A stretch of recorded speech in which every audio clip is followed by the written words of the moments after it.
Welcome to the Why Podcast, a quiet place where we sit with our questions, not to rush toward answers, but to understand what our hearts are trying to tell us. Thank you for being here tonight. There's a feeling many of us carry when the lights go off, when the noise fades, and tomorrow waits quietly on the other side of sleep. Why do we feel anxious about the future? To explore that, I want to take you into a conversation, one that doesn't happen often, but when it does, it changes everything. It was nearly midnight when Daniel Harper sat at the edge of his bed, phone in his hand, screen glowing softly in the dark room. He had been staring at the same message for minutes, typing, deleting, typing again. "Are you still awake?" He didn't know who he was more afraid to text, his older brother Michael, or the future version of himself he kept imagining but never quite trusted. Daniel was 29, at an age where people said you should have things figured out, a phrase that followed him everywhere like a quiet accusation. From the outside, his life looked reasonable. A stable job, a small apartment, friends he saw on weekends. But inside, Daniel lived with a constant hum, a restless anxiety that whispered questions he couldn't answer. What if I'm running out of time? What if I choose wrong? What if the future I'm building isn't the one I want? His phone buzzed. Michael replied. "Yeah, what's up?" Daniel swallowed. His fingers trembled slightly as he typed the words he had been carrying for months. "I'm scared, Mike." They didn't meet in person. They stayed on the call, voices low, words careful, as if afraid that speaking too loudly might wake the anxiety sleeping between them. Daniel spoke first. "I don't know where I'm going," he said quietly. "Everyone else seems so certain. I feel like I'm already behind." Michael didn't interrupt. He let the silence breathe. Then he asked, gently, "Behind what?" The question caught Daniel off guard. He opened his mouth, then closed it again. "I don't know," he admitted. "Behind something." Michael exhaled softly. "You know," he said, "when I was your age, I thought anxiety meant something was wrong with me." Daniel listened, heart steadying just a little. "But now," Michael continued, "I think anxiety about the future comes from wanting your life to mean something." The words landed gently, but deeply. Daniel leaned back, staring at the ceiling, feeling the truth of it settle in his chest. He wasn't anxious because he was failing. He was anxious because he cared. Still, the fear remained. The future felt too large, too undefined, too heavy to hold alone. Daniel whispered, almost ashamed, "What if I disappoint myself?" On the other end of the line, Michael paused, then said something Daniel didn't expect. "Then you'll grieve, and you'll grow, and you'll choose again." Daniel closed his eyes. Something loosened inside him. Not the anxiety, but the belief that anxiety meant the end. The conversation wasn't over, but for the first time that night, Daniel felt less alone with the future pressing against his chest. The call stayed open. Neither of them rushed to speak. Some conversations don't need answers right away. They need space. Daniel shifted on the bed, pulling the blanket closer, as if warmth could protect him from the thoughts circling his mind. "Do you ever feel like—" he began, then stopped. He swallowed. "Like, no matter what you choose, you'll regret it later?" On the other end, Michael smiled softly, a sound Daniel could hear even through the phone. "All the time," Michael said. "And I used to think that meant I was bad at making decisions." Daniel waited. "But now," Michael continued, "I think it means we're trying to predict a future that doesn't exist yet." Daniel stared at the wall, its familiar cracks forming shapes he had memorized over the years. "That's what scares me," he admitted. "The future feels like a test I haven't studied for." Michael let out a quiet breath. "You know what no one tells you?" "What?" Daniel asked. "That everyone is guessing." The words settled gently but firmly. "Even the people who look confident," Michael said. "Even the ones with plans and timelines. They're all just making the best decision they can with the version of themselves they are today." Daniel's chest tightened. Not with panic, but with recognition. He had been treating the future like a fixed destination, something he had to get right on the first try. "What if I waste my time?" Daniel whispered. Michael answered without hesitation. "You will." Daniel blinked. "What?" "You'll waste some time," Michael said calmly. "You'll make choices that don't work. You'll stay too long in places you should have left earlier." Daniel's throat tightened. "That's exactly what I'm afraid of." Michael softened his voice. "And you'll learn things there you couldn't have learned any other way." Silence followed. Not heavy, not uncomfortable, just honest. Daniel felt tears rise unexpectedly. Not from fear, but from relief. He had spent years believing that a wrong turn would ruin everything, that one mistake would define his life forever. But what if the future wasn't something to conquer? What if it was something to meet, one moment at a time? Daniel spoke again, his voice quieter now. "I keep thinking there's a version of me in the future who knows exactly what to do." Michael laughed softly. "If you ever meet him," he said, "tell him to call me." Daniel smiled despite himself. "There is no fully formed version of you waiting ahead," Michael continued. "There's just you, learning, adjusting, becoming." Daniel let the words sink in. The anxiety in his chest didn't disappear, but it softened, like a storm losing its sharpest edges. He realized something then. His anxiety about the future wasn't really about time. It was about trust. Trusting himself to adapt, to recover, to choose again when things didn't go as planned. "I don't trust myself," Daniel admitted quietly. Michael didn't argue. He didn't rush to reassure. He simply said, "Then that's where the work begins." Daniel closed his eyes. For the first time that night, the future felt less like a threat and more like an open door he didn't have to rush through. He breathed in slowly, then out.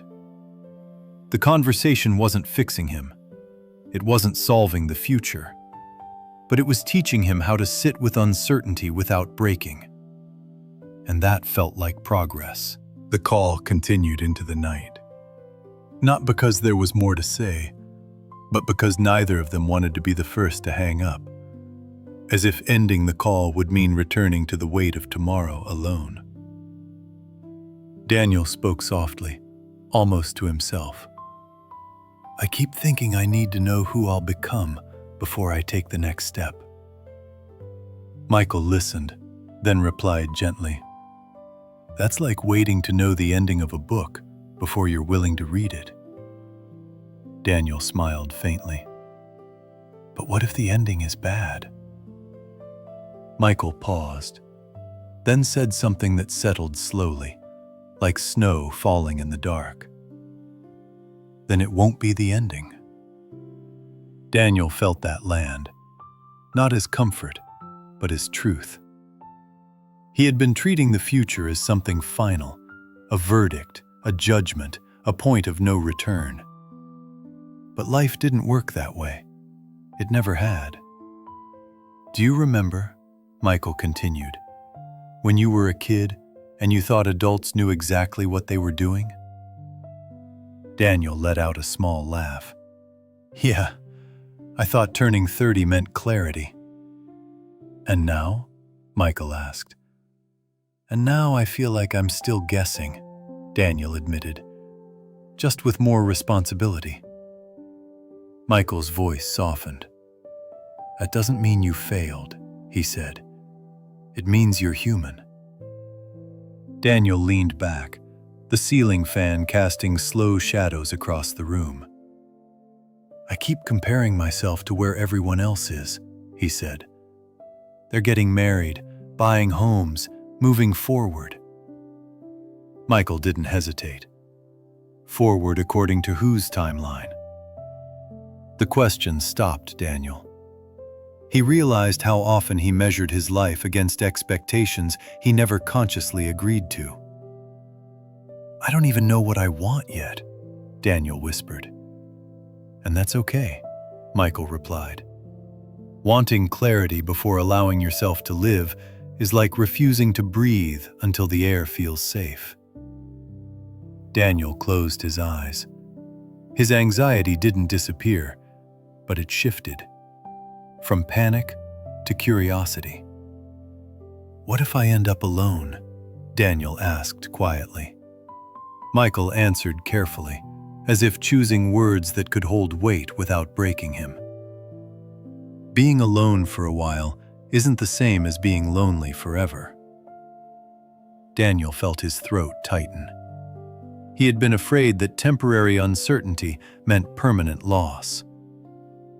And even if you are alone sometimes, Michael added, that doesn't mean you missed your chance. It means you're becoming someone who knows how to sit with himself. Silence followed. But this silence felt different. Not empty, not sharp, but spacious. Daniel realized something then. His anxiety about the future was rooted in the belief that every decision was irreversible. That one wrong step would close all other doors. But the truth was gentler and harder. The future wasn't asking him to be certain.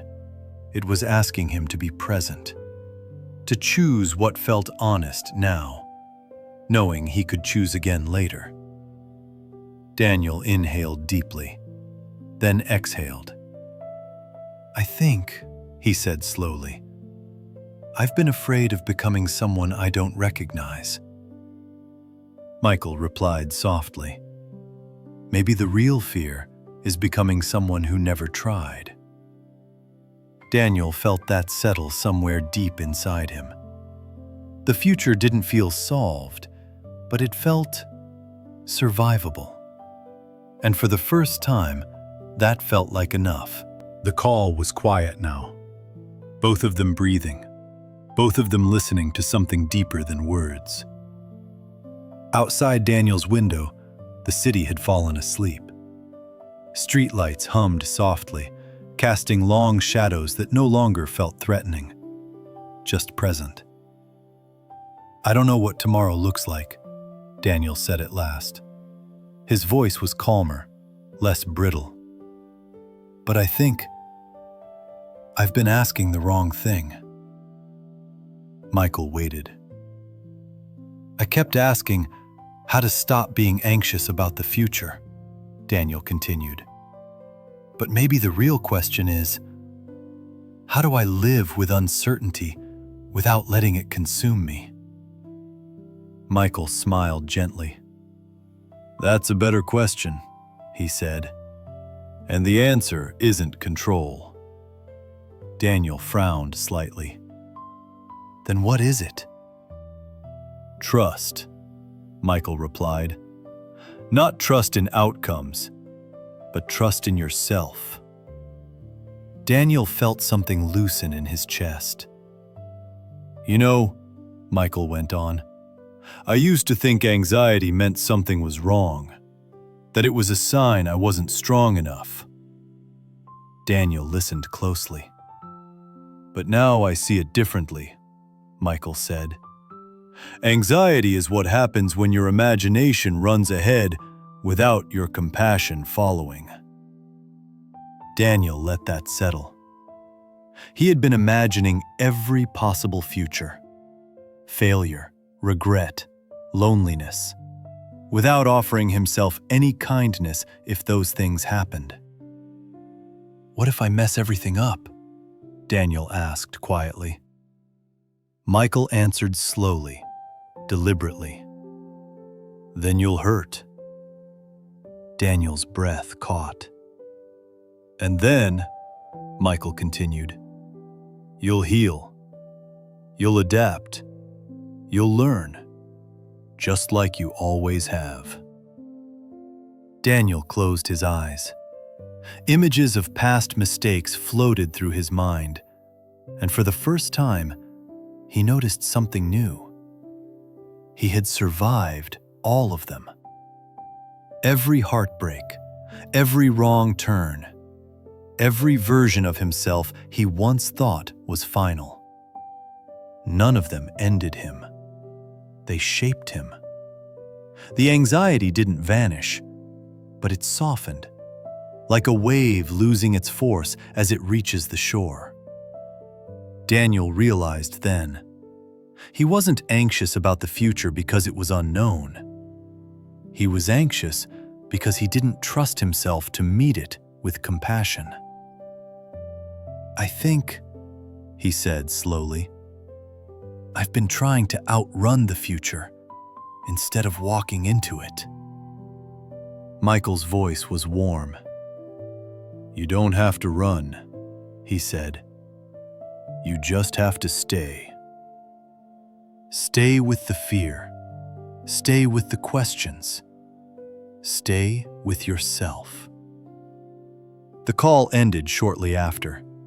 Not abruptly, not heavily, just naturally, like a chapter closing at the right moment. Daniel placed his phone face down on the bed and lay back, staring at the ceiling.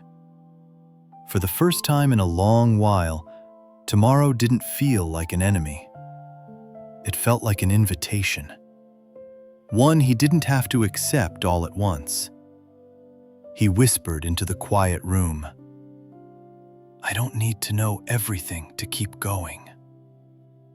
And that thought, simple as it was, felt like enough to carry him into sleep. Thank you for spending this moment with me on the Why Podcast. If you've been feeling anxious about the future, about time passing, choices waiting, or paths not yet clear, I hope this conversation reminded you of something important. The future is not asking you to be certain. It is asking you to be kind to the person walking toward it. You don't have to have it all figured out.